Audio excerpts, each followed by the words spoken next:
Luzon, Visayas, Mindanao at buong mundo. Ngayon ay Biyernes, July 12, 2024. Ako si Barbie Mulak at ito ang Balitang A to Z. Kapwa akusado ni Kibuloy na si Pauline Canada na may patong na 1 milyong piso sa ulo na aresto na. Pagtugis sa mga puganteng sina Kibuloy at iba pa, mas paiigtingin ng PNP. Bilyon-bilyong piso sa bank accounts ni suspended Mayor Alice Go galing umano sa China ayon kay Senator Sherwin Gatchalian. West Philippine Sea, China Alliance sa dagat ng Pinas. Ika-8 anibersaryo ng pagkapanalo ng Pilipinas sa arbitration court sa isyu ng West Philippine Sea. Sinalubong ng protesta. Ninakaw na obra maestra ni national artist Fernando Amorsolo. Paanong naibalik? Rico and I are over. 5 taong relasyon ni Mariz Racal at boyfriend na si Rico Blanco. Tapos na. Hiwalayan, may kinalaman nga ba sa on-screen partner ni Mariz na si Anthony Jennings?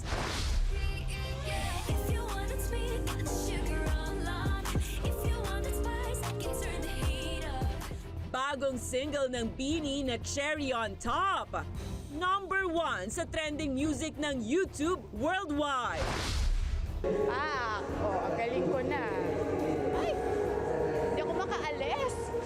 At arat na sa exciting at kauna-unahang indoor skate park sa Las Piñas.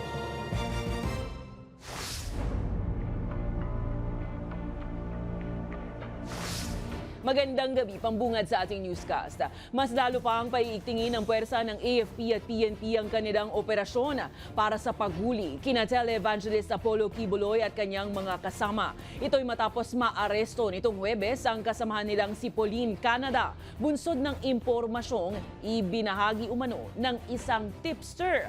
Nakatulong din daw kasi ang reward money na nakapatong sa ulo ng mga pugante. May balitang A to Z si Kim Salinas.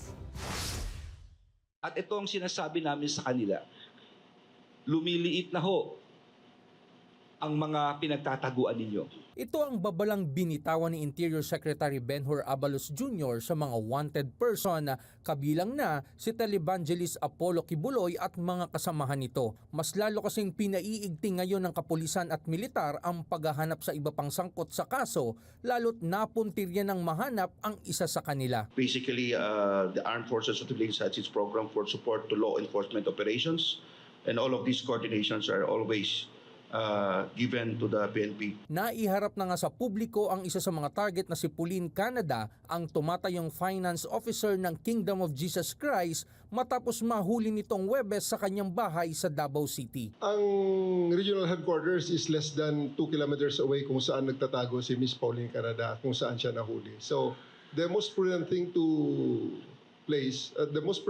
to bring her is doon sa regional headquarters. Pinabulaanan naman ni Regional Director ng Pro-11 na si Police Brigadier General Nick Torre ang isyong hindi umano binigyan ng legal access ang nahuling si Pauline Canada. He presented himself to be the lawyer of the fugitives. Kaya kinausap ko siya na sana tulungan niya ako na i-surrender na lang. And he actually gave commitment na tutulong. And then since then, sa pagdating ko, 1 month later, he never communicated with me until we arrested this person. Samantala, nananatili pa ring tinutugis ng mga otoridad ang iba pa, kabilang na riyan sina Ingrid Canada, Jacqueline Roy, Sylvia Simañez at Crescente Canada na may tigi 1 milyong pisong reward money bawat isa dahil sa kinakaharap nilang kasong Anti-Trafficking in Person Act of 2003. Pero ang pinaka-target si Pastor Apollo Kibuloy na may halagang 10 milyong pisong pabuya sa sino mang makapagsasabi sa kinaroroonan niya dahil sa paglabag nito sa Special Protection of Children Abuse, Exploitation and Discrimination Act. Sa mga nagbabatikos tungkol sa reward, ulitin ko lang. Ito ay galing sa mga pribadong tao. Hindi ho binibigay sa akin ito. Kaya sa tumutulig sa, siguro tanongin nyo sarili nyo, ano mas mabuti? ang tumulong para mahuli o tumiligsa. Sinigundahan naman ito ng PNP at sinabing malaking tulong ang reward money para sa ikabibilis ng paghuli at hindi dahil sa reassignment ng kapulisan sa Davao City. Hindi po yung nag-reshuffle po kaya nakahulog si yung tao. It's more of a reward. But that's I just want to correct, no? Kasi sabi mo, since nag-ikutan, nahuli. Hindi. That's purely yung sa announcement po ng ating minamahal na SILG last time na may reward. Yun po maraming tumawag. Para sa Balitang A to Z, Kim Salinas. Aabot sa bilyon-bilyong piso ang sinasabing pumasok umano sa bank accounts ni suspended Bamban Mayor Alice Go ayon kay Senator Sherwin Gatchalian. At malaking porsyento nito ay galing umano ng China. Ayon pa kay Gatchalian, posibleng kakuntsaba ni Go ang mga bangkong katransaksyon niya dahil hindi nila ito inireport agad sa mga otoridad. May Balitang A to Z si Ian Maghanoy. Tinatayang bilyong-bilyong piso ang mga naging transaksyon sa iba't ibang mga bangko na pumasok sa 36 na bank accounts ni suspended Bamban Tarlac Mayor Alice Go noong 2019 hanggang 2022. Base yan sa pinakabagong investigasyon ng Anti-Money Laundering Council o AMLAC. Pumapasok doon, daan milyon or billions pa. So magtataka ka, saan ba nanggagaling talaga yung pera nito? Yan yung classic money laundering. Ayon kay Senator Sherwin Gatchalian, kataka-taka ang mga transaksyon lalo na't halos walang kinikita o kaya'y nasa 200,000 piso lang ang nasa financial documents ng mga kumpanya ng pamilya Go. Malaking portion nanggaling sa China at pumasok dito at lumabas sa ibang mga individuals at corporation dito rin sa Pilipinas.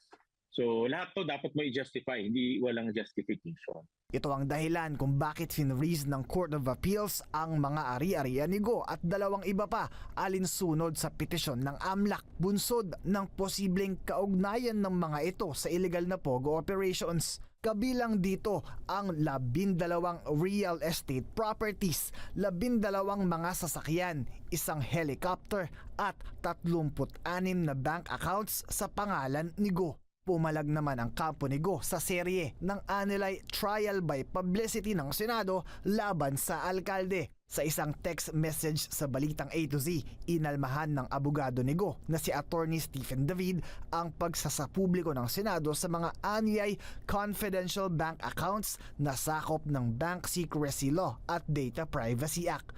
Pero depensa ni Gatchalian, Walang violation because that forms part of public records.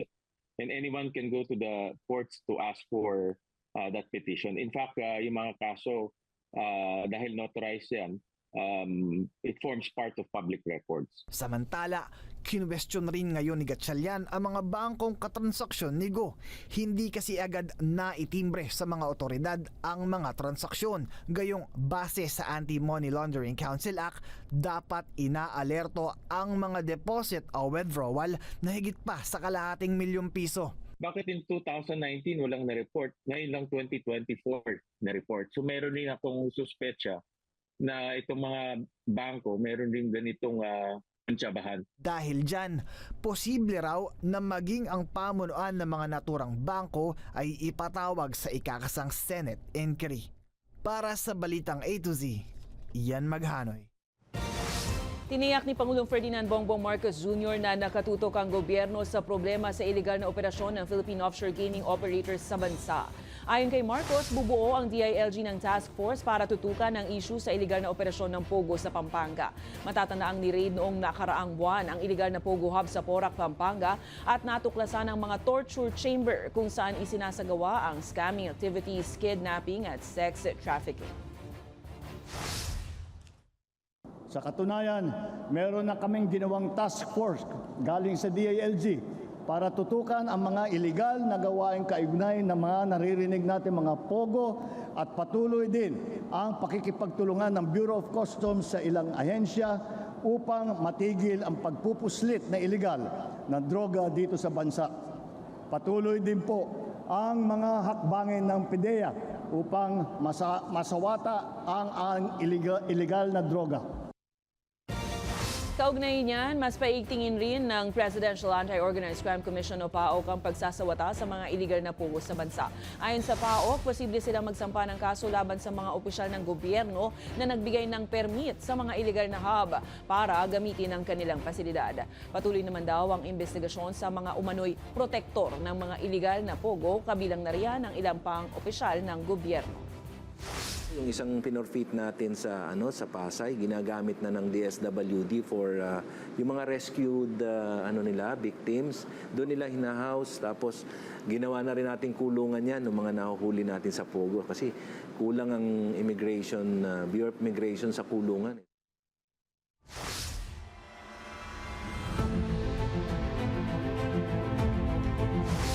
Kaliwat kanang protesta ang sumalubong sa ika-8 anibersaryo ng pagpabor ng Permanent Court of Arbitration sa sovereign rights ng ating bansa sa West Philippine Sea. Umaasa ang mga grupo na lilinawin ni Pangulong Bongbong Marcos Jr. sa kanyang nalalapit na SONA kung paano poprotektahan ang mga Pilipino sa patuloy na panggigipit ng China sa West Philippine Sea. May balitang A to Z si Ace Cruz.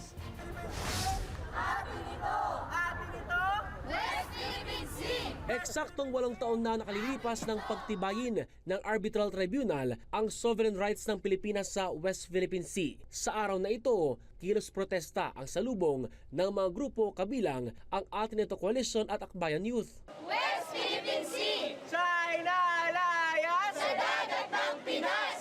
Sigaw ng grupo China Layas sa dagat ng Pinas, lalo't bukod sa militia vessels, hindi pa rin umaalis sa Escoda Shoal ang monster ship ng China. Itong monster ship ng China ay ipinadala nila para ma-intimidate tayo. Nakikita natin ang China ay nagpapanik na. Pero git ng grupo, hindi patitinag ang bansa at nasa panig ng Pilipinas ang international community. Karamihan sa ating mga kasama sa international community ay nagsabi na poprotektahan nila ang mga Pilipino sa ating paglaban na ang mga Pilipino mangingisda ay malaya na makapangisda at maghanap buhay sa West Philippine Sea na hindi tinatakot ng China.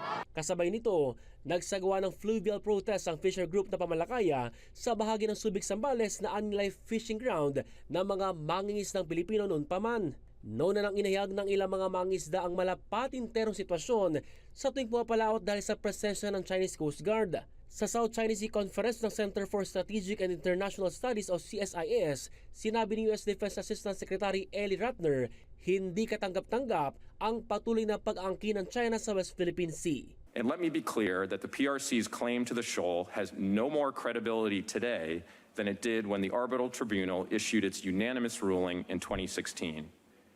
And the kind of revisionism and coercion we've seen there from the PRC is both destabilizing and dangerous. Sa datos naman ng Philippine Navy, aabot pa rin sa halos 100 ang bilang ng mga Chinese militia vessels na nasa West Philippine Sea bukod pa sa illegal na pananatili ng monster ship. Tiniyak naman ng Department of National Defense na walang isinusukong bahagi ng teritoryo ang bansa. Patunay dito ang pananatili ng BRP Sierra Madre sa Ayungin Shoal. Sapagkat ang mga gawaing ito ay isinisigurado lang po na para sa Pilipino ang likas na yaman sa ilalim ng karagatan ng West Philippine Sea at gamitin ito para sa ating henerasyon at sa mga susunod na henerasyon. Umapila naman ang iba't ibang grupo kay Pangulong Ferdinand Marcos Jr. na magbigay ng konkretong solusyon sa State of the Nation Address para sa proteksyon ng mga mangingisdang Pilipino. Magkaroon ng mas malinaw na plano kung paano i-address itong increasing na harassment at pang-atake ng China. Siya nagsabi mismo that the Philippines needs to do more in terms of protecting our Filipino fisherfolk. We'd want to see a plan. Samantala, muling nanawagan si Senadora Risa Ontiveros na ideklara ang July 12 bilang West Philippine Sea Victory Day bilang pagkilala sa pagkapanalo ng bansa at pagpapakita ng pagkakaisa ng sambayan ng Pilipino. Para sa Balitang A to Z, Ace Cruz. Mayroon ng hawak na 2 vessels of interest ang Philippine Coast Guard hinggil sa bumangga sa bangkang pangisda ng Pilipinas na FBCA John Robert na dahilan ng pagkawala ng isang mangingisda. Ayon sa ahensya, may 2 vessel na nakita sa Sea Vision Monitoring na dumaan sa pinangyarihan may layong 62 nautical miles timog silangan ng Sampaloc Point sa Subic, Zambales, July 6. Ito ay ang Chinese-flagged bulk carriers na Yongfa Men at Melay Lanhu. Pero tinututukan ngayon ng Yang Fa Men kung ito talaga ang bumangga sa bangka, batay na rin sa salaysay ng nakalista na Pinoy na mangingisda. Kasalukuyan namang nasa Adang Bay sa Indonesia ang 2 Chinese vessel na ikipag-ugnayan ng Philippine Ports Authority sa Indonesian government para makakuha ng karagdagang impormasyon. Habang sumulat na rin ang PCG sa China Maritime Safety Agency para makipagtulungan sa isinasagawang investigasyon. Ang gusto nating malaman dito kung nakita ba nila yung bangka doon sa mga logs nila o yung record nila ng operations ng barko. At kung nakita nila ay huminto ba o umiwas o anong ginawa nila, nag-hit and run ba, hindi na nila pinansin. Yung mga bagay na yun ay dapat nating malaman para mapatunayan natin doon sa sinasabi ng fishermen na sila yung nakabangga.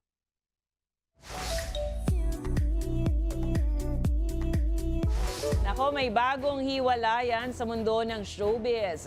Kapamilya actress at singer na si Mariz Racala ay kinumpirma na nga ang hiwalayan sa kanyang boyfriend at dating River Maya vocalist na si Rico Blanco matapos ang 5 taong relasyon. Ayon sa aktres, na natatakot umano si Mariz na amining ilang linggo na rin silang hiwalay, pero pagod na raw siya sa mga tanong ukol sa takbo ng kanilang relasyon.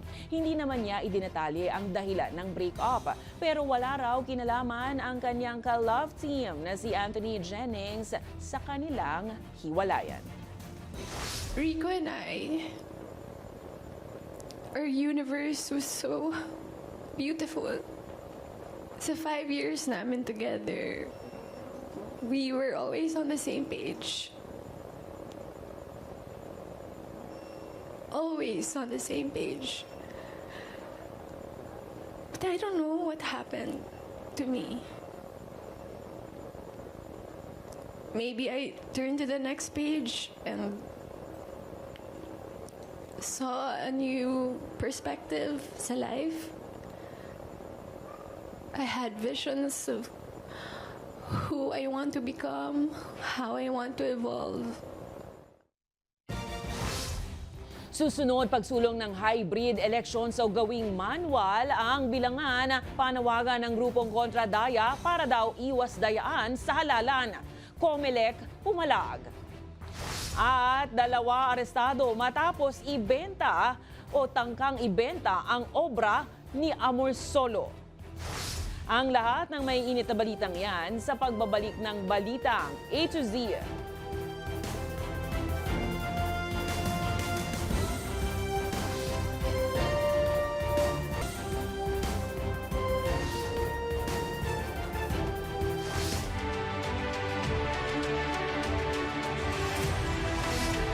Hybrid elections. Yan ang panawagan ngayon ng grupong kontra-daya sa isinagawa nilang kilos protesta ngayong Biyernes sa harap ng tanggapan ng Commission on Elections para sa darating na 2025 midterm polls. Makatutulong daw umano kasi na may manual counting pa rin ng tao para may verifikasyon at may validation ang pagbibilang sa boto. Hindi naman daw pagbibigyan ng Comelec ang panawagan dahil labag umano ito sa sinusunod na election law. May balitang A to Z si Naomi Almohano. Hindi dapat palitan ng makina ang mga tao. Yan ang sigaw ng grupong kontra-daya laban sa hindi pagpapaunlak ng Comelec sa public at manual na pagbibilang ng mga boto para maberipika umano ang mga resulta bago ang transmission nito. Ayon pa sa grupo, tunay na malinis na halalan sana ang nais nila, kung saan nakikita umano ng mga mamamayang botante na tamang nabibilang ang kanilang mga boto. At magagawa ito sa isang hybrid election system. Hindi dapat palitan ng makina ang mga tao. Bagkus dapat tumutulong ang teknolohiya para makaiwas sa pagkakamali at pandaraya. Kwinestyon din ng kontradaya ang labis na tiwala ng COMELEC sa Miro system sa kabila umano ng mga kontrobersiya at aligasyong pandarayang nakapalibot sa kumpanya. Dagdag pa ng grupo, tila mas pinapahalagahan umano ng komisyon ang mabilis na pagsasara ng eleksyon kaysa siguraduhin ang transparent na halalan. Sa halip na pagsikapan ng COMELEC na makuha ang tiwala ng publiko sa pamamagitan ng malinis na paghahanda at kondukta ng eleksyon, lalo lamang tumitindi ang ating pagdududa sa COMELEC. Pero tutol sa hybrid poll system ang komisyon sa May 2025 national at local polls. Sa isang pahayag, sinabi ni COMELEC Chairperson George Erwin Garcia na labag umano ito sa Republic Act 9369 o Poll Automation Law na nagmamandato umano ng full automated election system at ang budget umano na iginawad sa COMELEC ay para sa sistemang ito lang. Dagdag pa ni Garcia, mapababagal umano ng hybrid system ang kabuuang electoral process. Para sa Balitang A to Z, Naomi Almojano.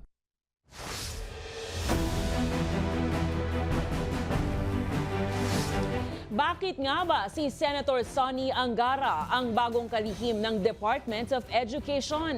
Well, sinagot na po yan ni Pangulong Ferdinand Bongbong Marcos Jr. matapos makitaan daw ng Pangulo si Angara ng pangunawa sa tunay na kalagayan ng sektor.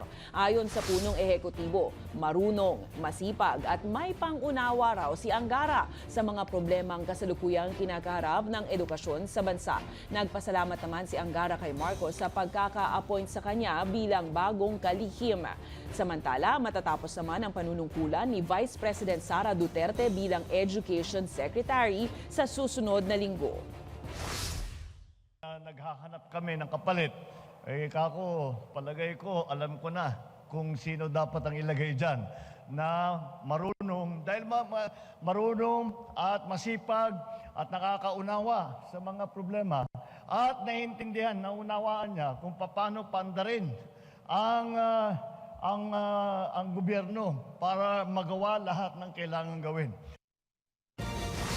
Ilang personalidad pa ang nag-react sa anunsyo ni Vice President Sara Duterte na hindi dadalo sa SONA dahil siya umano ang designated survivor. Ayon kay Tingog Party List Representative Jude Asidre, kapag gusto, may paraan, kapag ayaw, may dahilan. At kung liliban talaga ang VP sa SONA, dapat man lang daw magbigay ito ng paliwanag. Tanong naman ni Senior Deputy Speaker Dong Gonzales kung mapagkakatiwalaan pa nga ba ang ikalawang Pangulo. Ayon sa kongresista, gumagawa na lang daw ngayon ng gulo at alarma si VP Sara sa kanyang mga bagong pahayag. Una na ring humirit ang dating opposition Senator Sonny Trillanes at sinabing panahon na raw para i-impeach si VP Sara dahil sa kanyang pahayag. Sa Amerika, ang designated survivor ay isang may katungkulan sa gobyerno na hindi pinadadalo sa malalaking okasyon tulad ng SONA upang matiyak na may ligtas na opisyal na pwedeng pumalit sa Pangulo sakaling may mangyaring peligro. Sa ngayon, wala pang komento ang Malacanang ukol sa issue. Pinag-aaralan na ng Department of Transportation ang posibilidad ng paglalagay ng cable car system na magkukonekta sa pinaplanong MRT4 station sa Taytay, Rizal hanggang Antipolo City. Ayon sa ahensya, nakumpleto na nila ang pre-feasibility study na pinondohan ng Asian Development Bank sa unang quarter ng taon. Gayunpaman, kailangan pa rin ng mas detalyadong pag-aaral dito para alamin kung ilang pasahero ba ang makikinabang sa urban cable car project at kung magkano ang gagastusin sakaling isakatuparan ito. It's one of the good applications of cable car. You know that Antipolo is very dense, lots of residents, lots of economic activity. So it will be complementary to MRT4, to connect MRT4 with Antipolo City.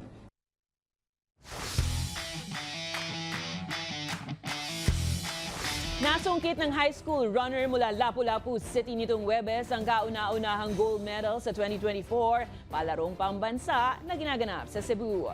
Kinilala ang gold medalist na si Asia Para-Asen ng Paho National High School matapos manguna sa 3,000-meter event sa athletics. Lubos naman ang kasiyahan ni Paraase at pinasalamatan ng kanyang teammates maging ang kanyang region na Central Visayas dahil sa suportang nakamit kahit na sa panahong naiisipan na niyang sumuko. Sa ngayon, nangunguna na sa gold medal tally ang Region 4A, Calabarzon, sinundan naman ng National Capital Region at Central Visayas.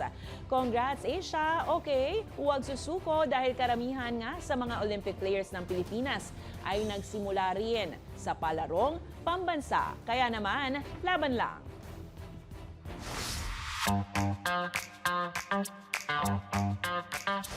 Sa kakaibang balita naman, naibalik na ang Amorsolo painting.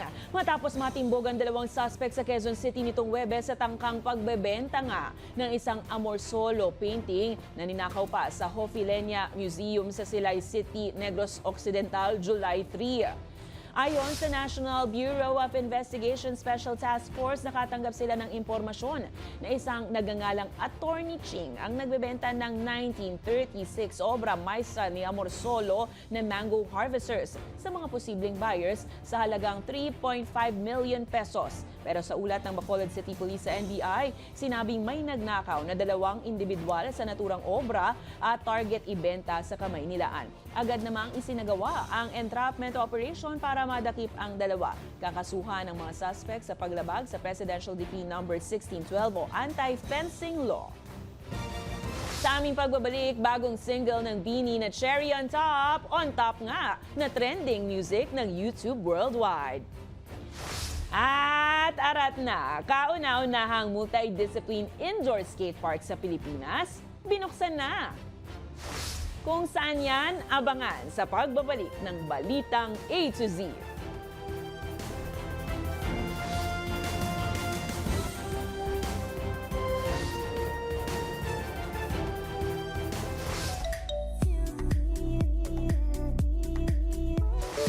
On top talaga ang kaka-release lang na bagong single ng Beanie na Cherry on Top matapos mag-number 1 agad sa YouTube trending worldwide.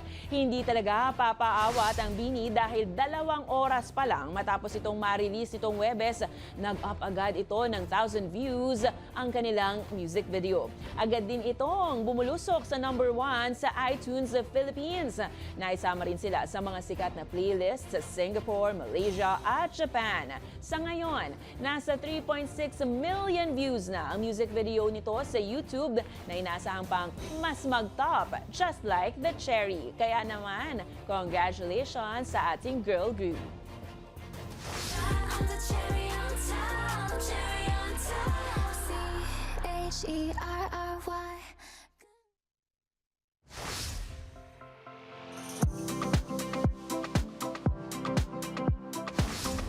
Ito nga, tagulan ng mga ka-A to Z, kaya kung hanap nyo ang extreme pero fun, full games tulad ng mga skating activities at iba pang sports, kahit po masama ang panahon, why not try ang bagong bukas na indoor skate park kung saan pwedeng mag-enjoy to the max.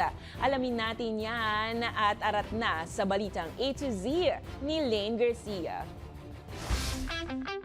Are you ready to skate, scoop, and roll? Kahit it's been raining in Pinas na, no need to worry. Dahil sa skate park na ito, anytime, daytime, pwedeng mag-having fun. Bukas na nga para sa lahat ang first ever multidiscipline indoor skate park sa bansa. Kung saan yan? Sa South lang naman. Kaya naman sa mga taga-North, arat na sa South.